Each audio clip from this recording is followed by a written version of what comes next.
আজকে তৈরি করে দেখাবো মিষ্টি কুমড়া আর চিংড়ি মাছের অসম্ভব মজার একটি রেসিপি। আমার জানার মতে এই রেসিপিটা আগে হয়তো কেউ কখনো খেয়ে দেখেননি, তো এটা সম্পূর্ণই আমার একটা রেসিপি।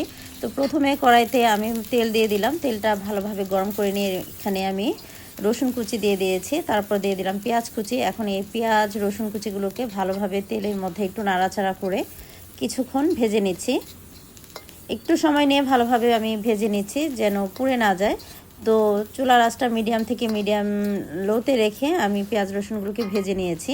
এখন এর মধ্যে দিয়ে দিলাম আমি শুকনা মরিচ, প্রায় 5-6টার মতো শুকনা মরিচ দিয়েছি। এখন এই শুকনা মরিচগুলোকেও একটু ভেজে নেব। শুকনা মরিচগুলোকে আগেও দেওয়া যায়, বাট অনেক সময় আগে দিলে শুকনা মরিচটা পুড়ে যায়, তাই আমি একটু পরে দিয়ে দিলাম। এখন এই ভাজার পেঁয়াজ রসুন মরিচের সাথে দিয়ে দিলাম চিংড়ি মাছ। চিংড়ি মাছগুলোকে আমি আগে থেকেই কেটে বেছে ধুয়ে রেখেছিলাম। এখন এর মধ্যে দিয়ে দিচ্ছি কিছু সামান্য একটু লবণ আর সামান্য একটু হলুদের গুঁড়া। চিংড়ি মাছগুলোকেও এর সাথে আমি একটু নেড়েচেড়ে ভেজে নিব। তো চিংড়ি মাছগুলোকে আমার ভেজে নেওয়া হয়ে গেছে। এখন এগুলোকে আমি অন্য একটি পাত্রে উঠিয়ে রাখছি। ভাজা চিংড়ি মাছের যে কী সুন্দর একটা ফ্লেভার বের হয়। আর এখানে আমি নিয়েছি কিছুটা মিষ্টি কুমড়া। তো আমি সেম কড়াইতে আমি কিছুটা তেল দিয়ে দিলাম আর দিয়ে দিচ্ছি মিষ্টি কুমড়া। আমি ভাজির মতো করে কেটে রেখেছিলাম, ওগুলোই দিয়ে দিচ্ছি।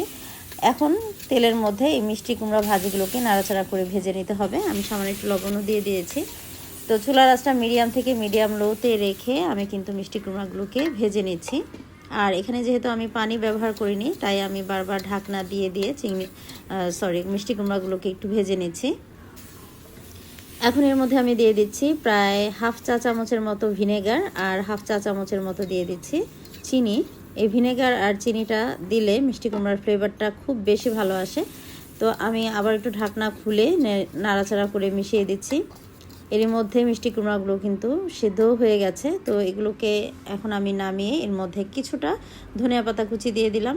আর এখন একটি ব্লেন্ডারের জারে ওই যে আগে থেকে ভেজে নেওয়া চিংড়ি মাছগুলো আমি নিয়ে নিলাম। ব্লেন্ডারের জারে আমি এগুলোকে একটি পেস্ট বানিয়ে নিব।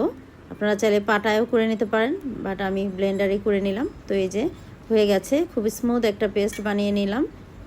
আর যে মিষ্টি কুমড়া ভাজিগুলোকে ওগুলোকে একটি ব্লেন্ডারের জারে নিয়ে নিচ্ছি। এগুলো এখন ব্লেন্ড করে নিব। একটু সময় নিয়ে ব্লেন্ড করেছি আমি বারবার পালস দিয়ে দিয়ে, যেহেতু এখানে কোনো পানির ব্যবহার হয়নি।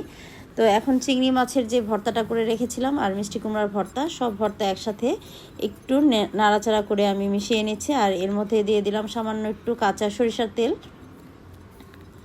আর দিয়ে দিলাম ফ্রেশ কিছু ধনিয়া পাতা কুচি। ব্যাস, এত সুন্দর একটি ভর্তা হয়। আর এটা সাদা ভাত দিয়ে খেতে যে এত মজা লাগে, আপনারা বাসায় এইভাবে একবার বানিয়ে খেয়ে দেখবেন, ভীষণ ভালো লাগে সাদা ভাতের সাথে খেতে।